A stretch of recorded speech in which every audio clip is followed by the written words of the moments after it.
Welcome to the Fail Forward podcast. The purpose of this podcast is change the negative stigma around failure into a positive. Failure is only a negative if we do not learn from it and we give up.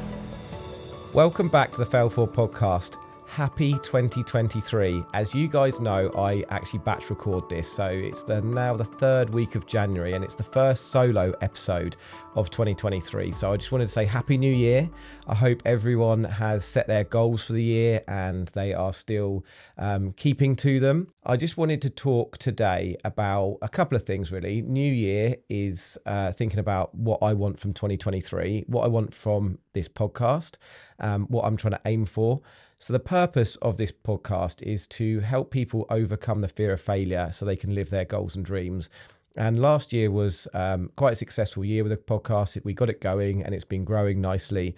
But what I need from you guys is, I know a lot of you have been sending me some kind messages on how it's been going and some of the good episodes you've been listening to. But I need everybody to review and share and subscribe to this podcast. So if I can ask a massive favor, because the more we can review it, the more we can share it. The hope is this year I get a sponsor on board, and the more we can grow this podcast, the more I can put into it, and I can get more guests and bigger guests and give you guys more value and really help me create that goal of helping people to overcome the fear of failure so they can live their goals and dreams, so they can understand that failure doesn't have to hold us back, that actually that it's a learning point.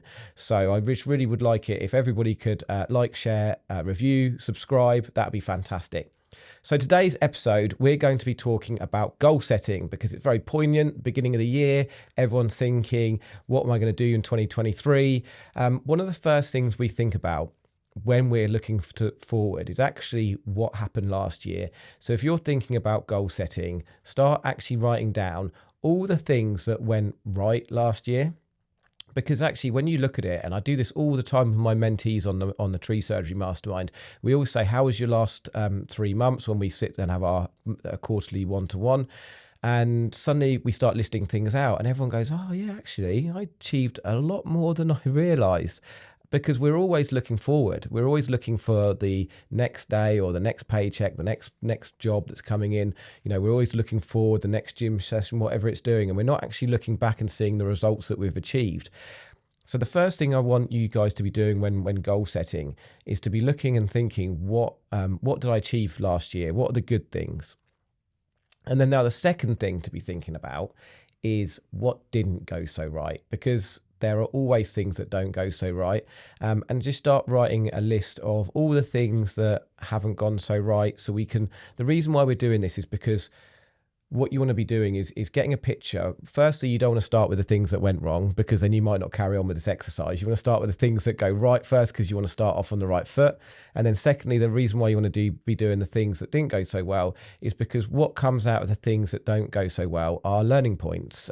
As we've always talked about on this podcast, failure is only a negative if you do not learn from it.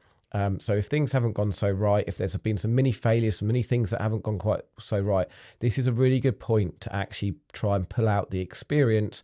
What is it that you've learned, so you can then write down your lessons from 2022. So you're going to write down the things that didn't go quite so right, and then you're going to instantly link them to your lessons.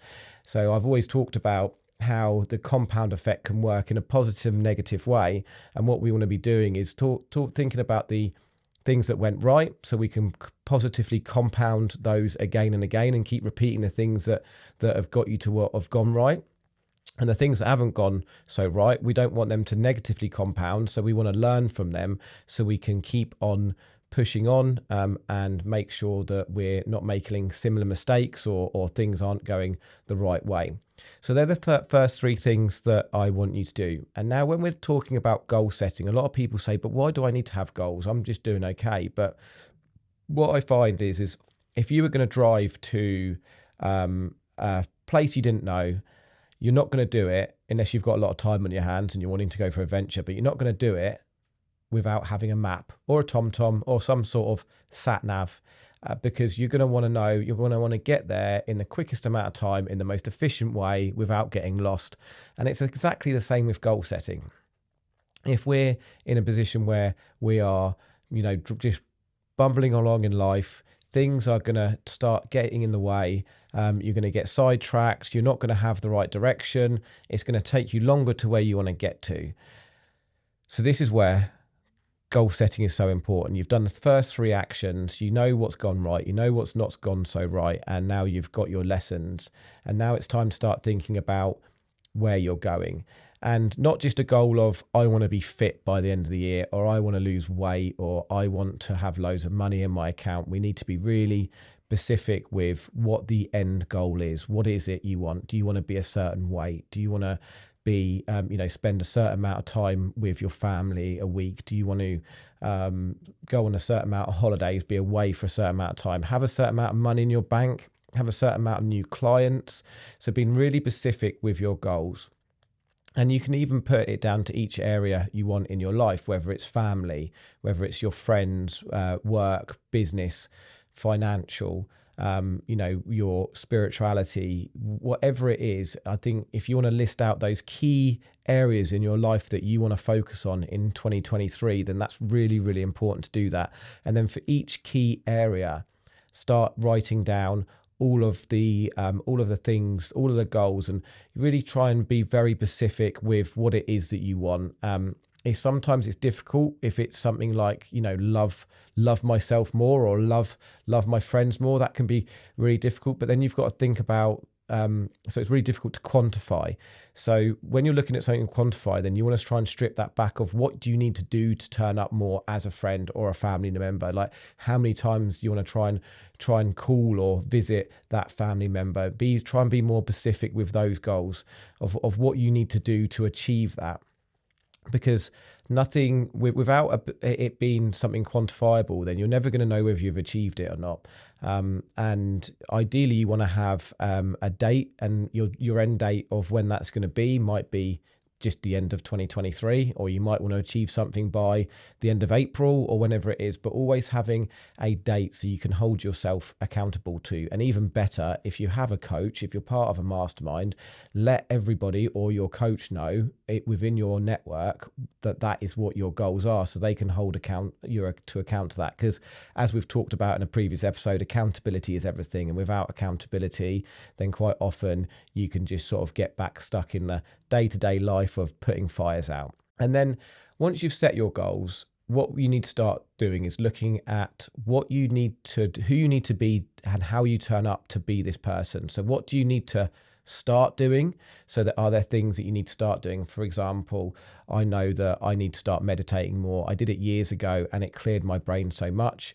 And different things, like I know that when I'm doing exercise on a daily basis, someone actually suggested to me before Christmas that I need to have cold showers, and I absolutely thought this is the worst thing ever. I tried doing this during the summer, and it lasted for about 3 days, and since the 1st of January I've had a freezing cold shower every single day, and it is an actual game changer. So one of the things I need to start doing was having cold showers in the morning.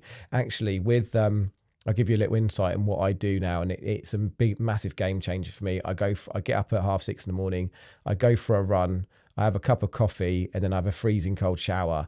And then for the rest of the day, I am absolutely buzzing. I did that this morning. I've got loads of bags of energy. So when you start writing this list, start thinking about all the things, and we've talked about finding your winning formula before. If you know your winning formula, if you don't, then go back and listen to that winning formula episode, because that will get you into the understanding. But if you know your winning formula, if that's something you need to start doing for 2023 to be able to hit your goals, you can put that in. The next thing to be thinking about is what you need to stop doing. So things that you need to stop doing. For me, one of the things is looking at social media so much. I probably waste too much time on social media. So one of the things I needed to stop doing was social media. Another thing I needed to stop doing was talking myself down quite a lot. We've all got that inner voice in our head, and one of the things I need to start doing is talking to myself more positively in my brain. And the one thing I need to stop doing was that negative talk, that negative self-talk. So you're gonna have two lists. One's the things you need to start doing, one of the things that you need to stop doing, and then you could, off the back of that, you can start then putting in 4 or 5 daily habits that you need to be trying to ingrain into your life, which can create you the right mindset to be able to go and then hit your goals for 2023. Now, the last thing to do is write down the one thing that when you do or you stop doing will make all this come together. And I actually didn't know I've done this. I actually did this exercise with one of my mentors, Nick James, over Christmas. We went up to Birmingham and we pretty much did a roundabout way of what I've just talked about. And it was a really good exercise. And at the end, he asked, what is the one thing that you would do or you need to stop doing that would make all of this come together and everything else wouldn't matter? And I couldn't think of it. And I went home and told my wife, Sarah, and she said, exercise, Henry. When you exercise, you are so much of a better human being, the way you turn up in every area of your life. So if you don't know the answer to that question, ask the people around you, because they might see something that you don't. And this is actually quite a good exercise to do with family and friends and other people that are really in your inner circle, because then you could get some really good insights. So really with it, I wish you all the best in 2023. And if anyone's got anything they want to talk to me or ask me about this, then fire away. And please subscribe, review, like, share in as many people, because we want everybody to stop having the fear of failure and live your goals and dreams. Thanks all for listening. Take care.